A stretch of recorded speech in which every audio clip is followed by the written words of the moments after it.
প্রতিনিয়ত পরিবর্তন হচ্ছে রাজ্য রাজনীতিতে। রাজ্যের শাসক দলের আসল বিরোধী দলকে তা বোঝাই দায়। কখনো তা থাকছে বিজেপি, আবার গত দুদিন আগের ধর্মঘটের ঘটনায় দল পাল্টে গিয়ে হলো সিপিএম অর্থাৎ বামেরা। আবার গতকাল রাতের ঘটনায় বিরোধী দল পাল্টে হলো ছোট্ট একটি রাজনৈতিক দল আইএসএফ। রাজ্য রাজনীতির এই রদবদলের খেলা নিয়ে আজকের আমাদের আলোচনা। নমস্কার, আপনারা দেখছেন TV19 বাংলা। সঙ্গে আমি রয়েছি তানিয়া, আর আমার সঙ্গে স্টুডিওতে রয়েছে তৃণমূলের আইটি সেলের সাধারণ সম্পাদক অর্পণ ব্যানার্জি। প্রথমে আমি যে প্রশ্নে আসব, গতকাল রাতের যে ভাঙড়ে ঘটনাটা ঘটলো, সেখানে আপনাদেরই দলের নেতাকে আপনাদেরই দলের আরেকজন নেতা গুলি করে কুপিয়ে খুন করে। সেক্ষেত্রে এটা কি শুধুই বিরোধী দলের চক্রান্ত নাকি গোষ্ঠীদ্বন্দ্ব, আপনি কি বলবেন? না, এটা তো ভাঙড় বিধানসভা কেন্দ্রের যিনি পর্যবেক্ষকের দায়িত্বে রয়েছেন আমাদের রাজ্য তৃণমূল কংগ্রেসের অন্যতম সাধারণ সম্পাদক শওকত মোল্লা বিধায়ক, তিনি বিস্তারিত বলেছেন যে এই ঘটনার পিছনে আইএসএফ আছে এবং এটা অস্বাভাবিক কিছু নয়। তার কারণ হচ্ছে 2021 সালে নওশাদ সিদ্দিকী আইএসএফ এর প্রার্থী হিসাবে ভাঙড়ে নির্বাচিত হবার পর থেকে কার্যত 2024 সালের লোকসভা নির্বাচনে যাদবপুর লোকসভা কেন্দ্র থেকে আমাদের রাজ্য তৃণমূল যুব কংগ্রেসের সভানেত্রী সায়নী ঘোষ নির্বাচিত হয়েছেন এবং ভাঙড় বিধানসভা কেন্দ্র থেকে তিনি ম্যাসিভ লিড পেয়েছেন। নওশাদ সিদ্দিকী, যিনি একসময় ডায়মন্ড হারবারে অভিষেক বন্দ্যোপাধ্যায়ের বিরুদ্ধে লড়ার কথা কার্যত নিজেই ঘোষণা করেন এবং সেই সময় রাজ্যের বিরোধী দলনেতা শুভেন্দু অধিকারী তিনি নওশাদ সিদ্দিকীকে সমস্ত রকম সাহায্য করার জন্য, সমর্থন জানানোর জন্য উদ্গ্রীব ছিলেন। তো পরবর্তীকালে নওশাদ সিদ্দিকীর নিশ্চিত করেই মনে হয়েছিল যে অভিষেক বন্দ্যোপাধ্যায়ের বিরুদ্ধে লড়াই করলে ওই নমিনেশন ফাইল করার দিনেই তার রাজনৈতিক কেরিয়ার শেষ হয়ে যাবে, কারণ ডায়মন্ড হারবারের মানুষ তিনি আগে থেকে এটা অ্যাজিউম করে নিয়েছিলেন যে ব্যবধানে অভিষেক বন্দ্যোপাধ্যায়কে ডায়মন্ড হারবারের মানুষ জিতিয়েছেন। আমি নওশাদ সিদ্দিকীকে সাধুবাদ জানাবো যে এত কম সময়ে রাজনীতি করতে এসে তিনি লোকসভা নির্বাচনের আগে থেকেই কার্যত এই ব্যবধানটাকে হয়তো অ্যাজিউম করেছিলেন যে অভিষেক বন্দ্যোপাধ্যায় এরকম একটা ম্যাসিভ ব্যবধানে নির্বাচিত হতে পারেন এবং বিগত দিনের সমস্ত দৃষ্টান্তকে ম্লান করে শুধুমাত্র বাংলা নয় সারা ভারতবর্ষের বুকে তিনি নজির তৈরি করতে চলেছেন। এটা ভেবে নিয়েই তিনি নিজে থেকেই ডায়মন্ড হারবারে দাঁড়ানোর সিদ্ধান্ত থেকে সরে আসেন। তার নিজের বিধানসভা কেন্দ্রটুকুও তিনি টিকিয়ে রাখতে পারেননি, সেখান থেকে সায়নী ঘোষ বিশাল মার্জিনে লিড পেয়েছে। আপনারা সংবাদ মাধ্যমের সাথে সম্পৃক্ত, আপনারা এই বিষয়গুলো আরো বেটার অ্যানালিসিস করে দেখতে পারেন। ফলে 2026 বিধানসভা নির্বাচনের প্রাককালে নওশাদ সিদ্দিকীর মনে হয়েছে হয়তো যে যদি আমাকে ভাঙড় থেকে লড়াই করতে হয়, রাজনৈতিকভাবে যদি আমি তৃণমূল কংগ্রেসকে পরাজিত করতে না পারি, তাহলে তৃণমূল কংগ্রেস কর্মী, তৃণমূল কংগ্রেস নেতৃত্ব যারা নির্বাচনের দিন বুথে এজেন্ট বসেন, পোস্টার, ফেস্টুন, ব্যানার লাগান, পতাকা টাঙান, দেওয়াল লেখেন, যাদের নেতৃত্বে এইসব কাজকর্মগুলো হয়, তাদেরকে যদি পৃথিবী থেকে সরিয়ে দেওয়া যায় তাহলে হয়তো এই বিষয়গুলোতে ওই অঞ্চলে তৃণমূল কংগ্রেস কিছুটা দুর্বল হয়ে যাবে। আমরা কোনো ভাব পাচ্ছে নয়, আমরা স্পষ্ট অভিযোগ করছি এই ঘটনার জন্য দায়ী আইএসএফ। আইএসএফ এর হুলিগানসরা, তাদের সাথে সিপিএম এর সেটিং, সিপিআইএম এর হারমাদদের সংস্পর্শে এসে আইএসএফ এর কর্মীরা হারমাদে পরিণত হয়ে এই খুন করেছে রাজ্জাক শেখকে, স্থানীয় অঞ্চল সভাপতি, এবং এর পেছনে সরাসরি ভাঙড় বিধানসভার বিধায়ক নওশাদ সিদ্দিকী রয়েছেন। নওশাদ সিদ্দিকীকে যত দ্রুত সম্ভব হেফাজতে নিয়ে জিজ্ঞাসাবাদ করা হোক এবং কঠোরতম শাস্তি বিধান করা হোক। যদি আপনি এই প্রশ্নের এই উত্তর দেন, তাহলে আরেকটা প্রশ্ন আসছে। এখন আপনাদেরই যে যুবনেত্রী ছিলেন, প্রাক্তন যুবনেত্রী রাজন্না হালদার, তিনি একবার এক একটা অভিযোগে বিস্ফোরক কিছু তত্ত্ব দিচ্ছেন। এইটা কি কোনো রকম আপনারা বলবেন তার ব্যক্তিগত কারণ, তার গোষ্ঠীদ্বন্দ্ব নয়, বা গোষ্ঠীর মধ্যে কোনো সমস্যা যেটা হয়তো এখন সবার সামনে উনি আনতে চাইছেন?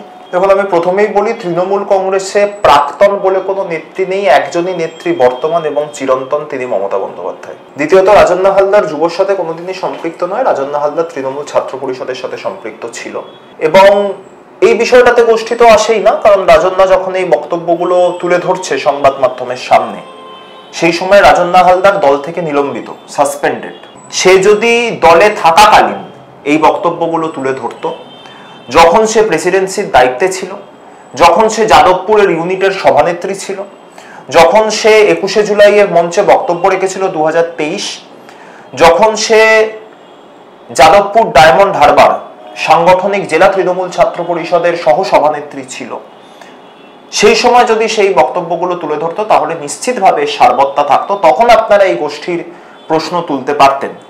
কিন্তু দল থেকে সাসপেন্ডেড, বরখাস্ত, নিলম্বিত হওয়া একজন ছিন্নমূল কি বললেন তাদের তৃণমূল কংগ্রেসের কিছু যায় আসে না। আর তার কারণ হচ্ছে এই 2019 সালের লোকসভা নির্বাচনের আগে থেকে, মুকুল রয়ের দল ছাড়ার সময় থেকে আমরা এই বিষয়গুলো দেখেছি। আমরা পরবর্তীকালে এটা বাংলার রাজনীতির ট্রেন্ডে পরিণত হতে দেখেছি। এবং তৃণমূল কংগ্রেসের সুবিধা এটাই যে তৃণমূল কংগ্রেস যত না রাজনৈতিক দল, তার থেকে বেশি তৃণমূল কংগ্রেস হচ্ছে একটা সমাজতান্ত্রিক ব্যবস্থা। অর্থাৎ আমাদের সমাজে ভালো মন্দ, ত্রুটি বিচ্যুতি, উৎকর্ষতা, উর্বরতা, অনুর্বরতা যা রয়েছে তৃণমূল কংগ্রেসের মধ্যে সবটাই আছে। মমতা বন্দ্যোপাধ্যায় যে মামাটি মানুষের স্লোগান দিয়ে তার রাজনৈতিক কর্মকাণ্ড শুরু করেছিলেন তৃণমূল কংগ্রেসের প্রতিষ্ঠা লগ্ন থেকে, সেই মামাটি মানুষ কনসেপ্টটাকে মমতা বন্দ্যোপাধ্যায় তার দলের মধ্যে অ্যাপ্লিকেবল করেছেন। এবং সেই কারণে আজ তৃণমূল কংগ্রেস কোনো রাজনৈতিক দল নয়, তৃণমূল কংগ্রেসটাই হচ্ছে বাংলার সমাজ। এখানে আপনি সমাজের সমস্ত ত্রুটি বিচ্যুতি পাবেন, সমাজের উৎকর্ষতাগুলোও পাবেন, সমাজের ভালো দিক খারাপ দিক সবকিছু আপনি তৃণমূল কংগ্রেসের মধ্যে পাবেন, অস্বীকার করার কোনো জায়গা নেই। এবং তৃণমূল কংগ্রেসের বক্তব্য, মতামত পেশ করার এত মাত্রাতিরিক্ত স্বাধীনতা রয়েছে যে এখানে দলের পদে থেকে বা দল থেকে, যে দেখুন, দল থেকে সাসপেন্ডেড হওয়া আর দল থেকে বহিষ্কৃত হওয়া, এই দুটোর মধ্যে একটা সূক্ষ্ম পার্থক্য আছে। রাজন্যা এবং প্রান্তিক চক্রবর্তী, রাজন্যার মানে ওদের তো রেজিস্ট্রি ম্যারেজ হয়ে গিয়েছে আমি যতদূর জানি, তো আমি হাজব্যান্ডই বলছি, এরা দুজন দল থেকে সাসপেন্ডেড, এরা কেউই দল থেকে বহিষ্কৃত নয় টিল টুডে। তো সেই জায়গা থেকে দাঁড়িয়ে দল থেকে সাসপেন্ডেড হওয়া দুজন দলের কর্মী, প্রাক্তন নেতা নেত্রী একটি নির্দিষ্ট শাখা সংগঠনের, তারা দলের বিরুদ্ধে বলতে পারেন, তারা এমন কোনো কথা বলতে পারেন যাতে দল বা রাজ্য সরকার বিড়ম্বনায় পড়ে। কিন্তু আমাদের বক্তব্য অত্যন্ত ক্লিয়ার। আমার কথা হচ্ছে, রাজন্যা যে কথাগুলো তুলে ধরছে এগুলো অত্যন্ত গুরুত্বপূর্ণ এবং স্পর্শকাতর, কিন্তু এই কথাগুলোর সারবত্তা থাকছে না কেন? কারণ রাজন্যা সাসপেন্ডেড হবার প্রায় 1 বছর পরে এই কথাগুলো তুলে ধরছে। 9 অগস্ট 2024 আরজি করের মর্মান্তিক, অনভিপ্রেত, কুৎসিত ঘটনা ঘটেছিল। সেই আরজি করের ঘটনাকে কেন্দ্র করে তৃণমূল ছাত্র পরিষদের তৎকালীন রাজ্যের সহ সভাপতি প্রান্তিক চক্রবর্তী এবং তার স্ত্রী তৃণমূল ছাত্র পরিষদের যাদবপুরের তৎকালীন ইউনিটের সভানেত্রী এবং ডায়মন্ড হারবার যাদবপুর সাংগঠনিক জেলা তৃণমূল ছাত্র পরিষদের সহ সভানেত্রী রাজন্যা হালদার, তারা আরজি করের ঘটনাকে কেন্দ্র করে একটি লাভজনক শর্ট ফিল্ম বানানোর পোস্টার এবং শর্ট ফিল্ম তৈরি হচ্ছে এই প্রচার করা শুরু করে দিয়েছিল। দলের ক্লিয়ার স্ট্যান্ড ছিল যে এই ধরনের কোনো মর্মান্তিক ঘটনাকে কেন্দ্র করে কোনো লাভজনক জিনিসপত্র করা যাবে না। প্রথমে তাদেরকে ভার্বালি সাবধান করা হয়, দলের স্ট্যান্ড বোঝানো হয়, তারা যখন শোনেননি তাদেরকে শোকজ করা হয় এবং তাদেরকে বলা হয় যতক্ষণ না এই শোকজের কোনো নিষ্পত্তি হচ্ছে ততক্ষণ তারা দলের কোনো কর্মসূচিতে অংশগ্রহণ করা দুরস্ত, দলের কোনো কর্মসূচির ধারে কাছেও যেতে পারবেন না। তো স্বাভাবিকভাবেই আমরা বলতে পারি যে তারা সাসপেন্ডেড দল থেকে। তো এর আগে তারা যখন দায়িত্বে ছিলেন আরজি করের ঘটনা পর্যন্ত, নিশ্চয়ই এই যে অভিযোগগুলো তারা করছেন সেগুলো আরজি করের ঘটনার আগেও ঘটেছে আর হয়তো আগেই ঘটেছে। তাহলে তখন কেন তারা এই অভিযোগগুলো পার্টি ফোরামে জানাননি? যে রাজন্যা নিজে যাদবপুরের ইউনিটের প্রেসিডেন্ট ছিল এবং ক্যালকাটা ইউনিভার্সিটি হোক, যাদবপুর হোক, প্রেসিডেন্সি হোক, এটা মাথায় রাখতে হবে, যে কোনো ইউনিভার্সিটির ইউনিটের দায়িত্বে যারা থাকেন সেই পদটা কিন্তু রাজ্য কমিটির পদের সামিল। তো একজন ইউনিটের সভানেত্রী যাদবপুরের মতো বিশ্ববিদ্যালয়, যেখানে আমাদের ছাত্র পরিষদের নামগন্ধ একসময় ছিল না, আস্তে আস্তে সেখানে আমরা সংগঠন তৈরি করতে পেরেছি। ছাত্র পরিষদ যারা বিগত দিনে আমরা যারা করেছি, আজকে যারা করছেন, তাদের জানকবুল লড়াই সংগ্রামের মধ্য দিয়ে আজকে যাদবপুরে আমরা নির্বাচনে অংশগ্রহণ করার মতো সামর্থ্য রাখি, কিছু ক্লাস রিপ্রেজেন্টেটিভ সিআর সিট জেতার মতো ক্ষমতা আমাদের তৈরি হয়েছে। এবং সেই জায়গা থেকে দাঁড়িয়ে, আর তাছাড়াও রাজন্যা হালদার এমন একটি সাংগঠনিক জেলা তৃণমূল ছাত্র পরিষদের সহ সভানেত্রী ছিলেন যে জেলায় 2টি লোকসভা একটি লোকসভার সাংসদ তৃণমূল যুব কংগ্রেসের সভানেত্রী অর্থাৎ যাদবপুরের সায়নী ঘোষ, আরেকটি লোকসভার সাংসদ স্বয়ং দলের সর্বভারতীয় সাধারণ সম্পাদক ডায়মন্ড হারবারে অভিষেক ব্যানার্জি। সাংগঠনিক জেলাটির নাম যাদবপুর ডায়মন্ড হারবার সাংগঠনিক জেলা। এছাড়া তিনি 21শে জুলাইয়ের মঞ্চে বক্তব্য রেখেছেন। 21শে জুলাই তৃণমূল কংগ্রেসের মেগা কর্মসূচি, শহীদ তর্পণের মঞ্চ শুধুমাত্র 1993-এর 21শে জুলাই নয়, সে মরিচছাপি সাঁইবাড়ি থেকে নেতাই পর্যন্ত যত জাতীয়তাবাদী কর্মী তৃণমূল কংগ্রেস হোক যারাই সিপিএম এর হারমাতদের হাতে পুলিশের হাতে শহীদ হয়েছে তাদের প্রত্যেককে ওই মঞ্চ থেকে স্মরণ করা হয়। তো রাজন্না হালদার সেই মঞ্চে বক্তব্য রাখার সুযোগ পেয়েছে। তো এহেন একজন দলের নেত্রী কর্মী ছাত্র পরিষদের, আমি নিশ্চিতভাবে ধরে নিতে পারি যে তার শীর্ষ নেতৃত্ব তাকে স্নেহ করত, তিনি শীর্ষ নেতৃত্বের স্নেহভাজন ছিলেন। তো কেন তিনি শীর্ষ নেতৃত্বের গোচরে সেই সময় কথাগুলো আনেননি, অভিযোগগুলো আনেননি যখন তিনি দায়িত্বে ছিলেন? তিনি যখন সাসপেন্ডেড হবার পর এই অভিযোগগুলি করছেন, আমি বলতে বাধ্য হচ্ছি যে নিশ্চিতভাবে তিনি যখন এটি বুঝতে পারছেন যে আমি তৃণমূল কংগ্রেস থেকে সাসপেন্ডেড, তৃণমূল কংগ্রেসে আমার সমহিমায় ফিরে আসার কোনো অবকাশ নেই, তো বিরোধী রাজনৈতিক দলের হাতে যদি আমি কোনো অস্ত্র তুলে দিতে পারি তাহলে বিরোধী রাজনৈতিক দলগুলি আমাকে বরণ করতে পারে। আর দেখুন, এটা অস্বীকার করার কোনো জায়গা নেই। রাজন্না হোক, আমি ব্যক্তিগতভাবে আমি হই বা যেই হোক, যারা 24 ঘন্টা রাজনীতির সাথে সম্পৃক্ত হয়ে যায় তারা রাজনীতি ছাড়া থাকতে পারে না। তো রাজন্না দল থেকে সাসপেন্ডেড হয়ে, প্রান্তিক চক্রবর্তী দল থেকে সাসপেন্ডেড হয়ে দীর্ঘ একটা সময়, মাসের পর মাস তারা কাটালেন। তো আজকে তাদের মনে হতেই পারে যে আবার ধরাছোড়া পড়ে যখন নির্বাচন 10 মাসের মধ্যে, তখন আবার ময়দানে নামতে হবে। তৃণমূল কংগ্রেসে আর ফেরত আসার কোনো সম্ভাবনা হয়তো তারা দেখছেন না। তো সে কারণে বিরোধী রাজনৈতিক মতাদর্শে তাদেরকে দীক্ষিত হতে গেলে বিরোধী রাজনৈতিক দলকে তাদের প্রতি সদয় হতে হবে। তো বিরোধী রাজনৈতিক দলের কাছে যদি তারা কোনো অস্ত্র তুলে দিতে পারেন, যদি রাজ্যের শাসক দল বা তাদের প্রাক্তন দল বা বর্তমানে যে দল থেকে তারা সাসপেন্ডেড সেই দলের যদি তারা বিরুদ্ধাচরণ করতে পারেন, তাহলে বিরোধী রাজনৈতিক দলগুলি নিশ্চিতভাবে তাদেরকে গুরুত্ব দেবে, এবং গুরুত্ব তারা পাচ্ছেন সংবাদ মাধ্যম জুড়ে, বিরোধী রাজনৈতিক নেতৃত্বের কাছে পাচ্ছেন, আমরা দেখছি তো সংবাদ মাধ্যম। তো তারা তাদের যে মোটো, আমি যেটা বললাম, যদি এটাই এনাদের মোটিভ হয়ে থাকে তাহলে তারা তাদের মোটিভে সফল হয়েছে। কিন্তু কখনোই এর মানে এটা নয় যে তারা যে বক্তব্যগুলি বলছেন, তারা যে অভিযোগগুলি করছেন, সেই অভিযোগগুলিতে কোনো সারবত্য বা সত্যাসত্য রয়েছে। কারণ এটাও মনে রাখতে হবে যে মনোজিৎ মিশ্রের বিরুদ্ধে রাজন্না হালদার যে অভিযোগ করেছে, দেখুন মনোজিৎ মিশ্র একটা পারভার্ট, লাউড অ্যান্ড ক্লিয়ার। মনোজিৎ মিশ্রকে ডিফেন্ড করার কোনো জায়গা নেই, ডিফেন্ড করছি না, করব না। মনোজিৎ মিশ্র যে ঘটনা ঘটিয়েছে, আমাদের সৌভাগ্য যে নির্যাতিতা বেঁচে আছেন। তিনি দ্রুত শুধু শারীরিক নয় মানসিকভাবেও সুস্থ হয়ে উঠুন, এবং যেহেতু তিনি বেঁচে আছেন ঈশ্বরের অশেষ কৃপায়, সেই কারণে মনোজিৎ মিশ্রর ফাঁসি হওয়া আইনত সম্ভব নয়। কিন্তু আমাদের দাবি মনোজিৎ মিশ্রকে কঠোরতম শাস্তি দেওয়া হোক। তো মনোজিৎ মিশ্রকে ডিফেন্ড করার জায়গা নেই, কিন্তু এটা বলতে হবে যে মনোজিৎ মিশ্রর বিরুদ্ধে রাজন্না হালদার যে অভিযোগ করছেন, মনোজিৎ মিশ্রর বিরুদ্ধে প্রান্তিক চক্রবর্তী যে অভিযোগ করেছেন, এটা অস্বীকার করার কোনো জায়গা নেই।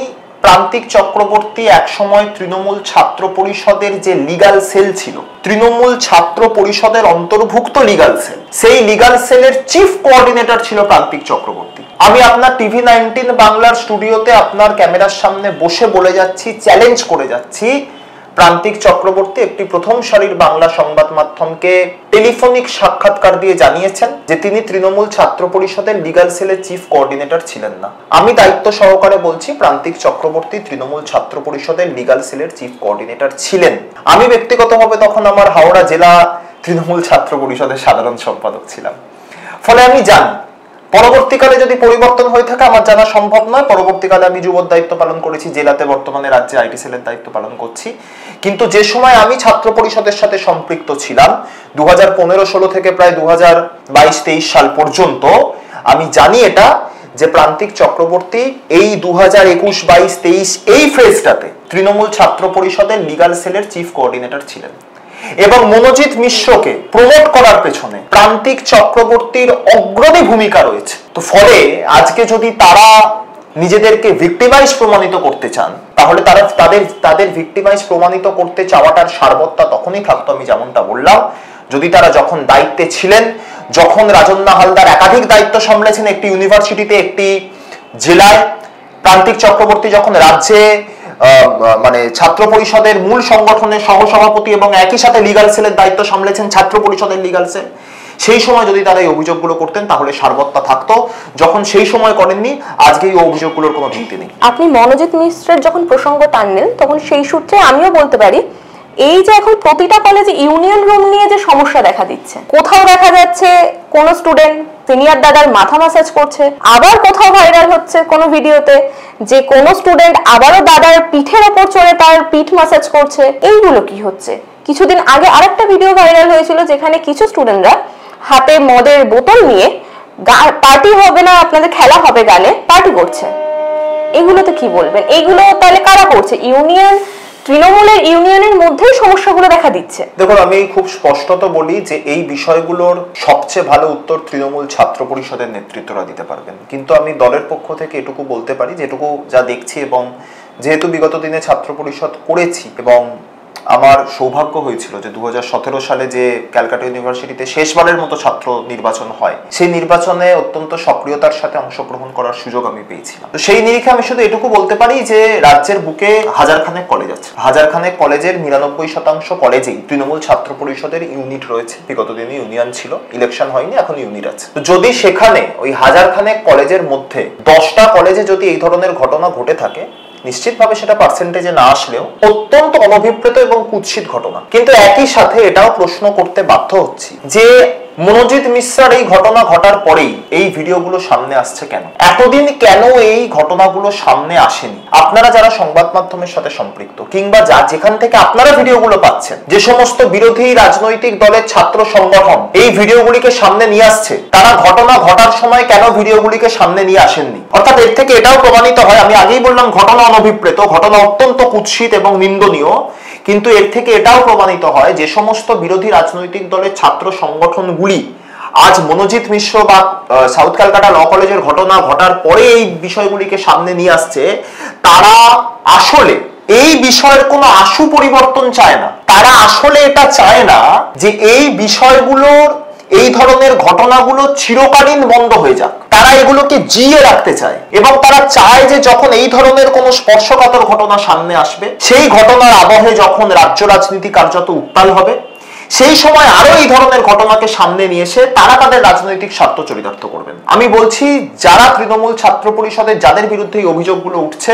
সেটা ইউনিয়ন রুমে মদ্যপান করা হোক, ইউনিয়ন রুমকে আপনি যেটা শুরুতেই বলছিলেন ম্যাসাজ পার্লারে পরিণত করা হোক, তাদের বিরুদ্ধে ব্যবস্থা তৃণমূল কংগ্রেসে নিতে পারে, তাদের বিরুদ্ধে ব্যবস্থা তৃণমূল ছাত্র পরিষদে নিতে পারে, তাদের বিরুদ্ধে ব্যবস্থা কিন্তু এসএফআই বা এবিভিপি নিতে পারবে না। বিরোধী রাজনৈতিক দলের কর্তব্য, পৃথিবীর সর্ববৃহৎ সংবিধান সম্মত যে সংসদীয় গণতান্ত্রিক রাজনৈতিক প্রেক্ষাপটে আমরা প্রত্যেকে রয়েছি ভারতবর্ষে, সেখানে বিরোধী রাজনৈতিক দলের কর্তব্য, প্রাক্তন প্রধানমন্ত্রী অটল বিহারী বাজপেয়ী বলতেন, বিরোধী রাজনৈতিক দল হচ্ছে সেই শক্তি যারা সাবানজল ছাড়া প্রতিনিয়ত শাসক দলকে পরিশুদ্ধ করে। তো প্রতিনিয়ত পরিশোধন এখানে হচ্ছে না। যদি কোথাও কোনো সমস্যা থেকে থাকে, সেই সমস্যার সমাধান তৃণমূল কংগ্রেসই করবে। বিরোধী রাজনৈতিক দলের দায়িত্ব ছিল সমস্যা যদি তাদের কাছে আসে সেই মুহূর্তে সমস্যাগুলো সামনে তুলে আনা, কিন্তু তারা সেগুলো করেননি। তারা ওই ভিডিওগুলো জমিয়ে রেখেছিলেন, অপেক্ষা করেছিলেন যে এই ধরনের ঘটনা কবে ঘটবে। যদি এই ধরনের ঘটনা না ঘটতো তাহলে হয়তো আমরা জানতে পারতাম না, তাহলে হয়তো একদম মানে তৃণমূল স্তরে যেটুকু পরিশোধনের জায়গা রয়েছে 99% ভালো, যেটুকু 1% খারাপ রয়েছে, সেই 1% পরিশোধনের যেটুকু জায়গা আছে সেটুকু সুযোগ হয়তো আমরা পেতাম না। আমরা নিশ্চিতভাবে সংবাদ মাধ্যমকে ধন্যবাদ জানাবো যে আপনারা এগুলো তুলে ধরছেন এবং তৃণমূল ছাত্র পরিষদ বলুন, তৃণমূল কংগ্রেস বলুন, এগুলোকে পরিশোধন করার ব্যবস্থাপনা চলছে, এগুলোকে পরিশোধিত করা হবে এবং 2026-এর নির্বাচনের আগে পুনরায় একটি পরিশোধিত এবং উন্নততর তৃণমূল মানুষের সামনে ভোট প্রার্থনা করবে এবং মানুষ তাদেরকে আশীর্বাদ করবে। আচ্ছা, আপনি বললেন আপনাদের 1% এরকম কিছু খারাপ ভিডিও আসছে সামনে, সেই 1%-এর মধ্যে তো আরো তৃণমূল সদস্য রয়েছে ইউনিয়নের, তাদের মধ্যে কেন এটা প্রোটেস্ট করছে না বা করেনি এতদিন? যেটা স্বাভাবিকভাবে হয়, কতজন আছে? 10-20 জনের বেশি নিশ্চয়ই থাকে একটা ইউনিয়ন। আমি বলছি যে ইউনিয়ন রুম নয়, আমি মনে করি যে একটি কলেজ প্রাঙ্গণে, একটি শিক্ষাঙ্গনে এই ঘটনা ঘটা অত্যন্ত কদাকার, অত্যন্ত মানে আমার ভাষা নেই বলার, কুৎসিত, নিন্দনীয়। শতমুখে নিন্দা জানালেও সেটা কম পড়বে হয়তো। সেটা ইউনিয়ন রুম বলে নয়, ওটা একটা শিক্ষাঙ্গন। এবার আজকে দু ধরনের মানুষ তৃণমূল কংগ্রেসের সঙ্গে সম্পৃক্ত। এক ধরনের মানুষ, যেটা হচ্ছে এই 99% যারা মমতা বন্দ্যোপাধ্যায়ের দল তৃণমূল কংগ্রেস করেন, অর্থাৎ তৃণমূল কংগ্রেস ক্ষমতায় থাকলো বা না থাকলো তাতে তাদের কিছু যায় আসে না।